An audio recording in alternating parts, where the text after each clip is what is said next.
Amen, bazalwane. Thokozani. Okay. Namhlanje ngizonixoxela ngesiduli. Isiduli siyinto eyisimanga esidalwe nguNkulunkulu. Mangabe uzazi ukuthi isibongo sakho awusazi, ungumlanjwane.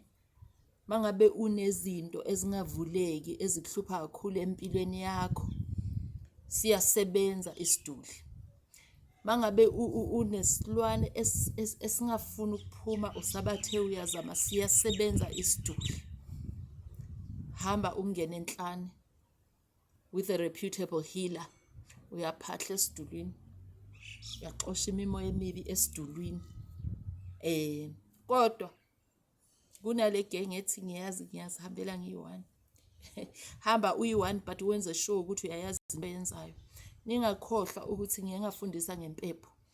I once taught about impepho. Not everybody is a candidate of ukuphahla ngempepho. Not everybody is a candidate of ukuphahla ngesnefu. There are terms and conditions. Siyasebenza kakhulu isiduli, especially the person ongasazi isibongo sakhe. Noma ngabe usazi isibongo sakho kodwa makukhona okungahambi kahle, uyangena enhlane uyothandaza khona, ufune isiduli. Mawungazi, book appointment nami, ngizokuchazela ukuthi wenza kanjani. I will be able to read you, to tell you ukuthi you're the candidate of isiduli, you're the candidate of ukuphahla, uphahla ngayiphi indlela. Yes, uyathandaza, but mkhulu ngithandaza ngayiphi indlela. How do I pray ukuthi into zami zicace? Ngikhathele mkhulu ukudlala izangoma, ngikhathele mkhulu ukudlala iy'nkonzo ey'hlukene. How do I phahla esidulini? How do I pray esidulini? Ungashiya amakhandlela amhlophe. Isiduli, inhlane. We are nature beings. The nature responds to us when we pray. Ngene enhlane. Ake ngithi awavuthe ngiyabonga mkhulu.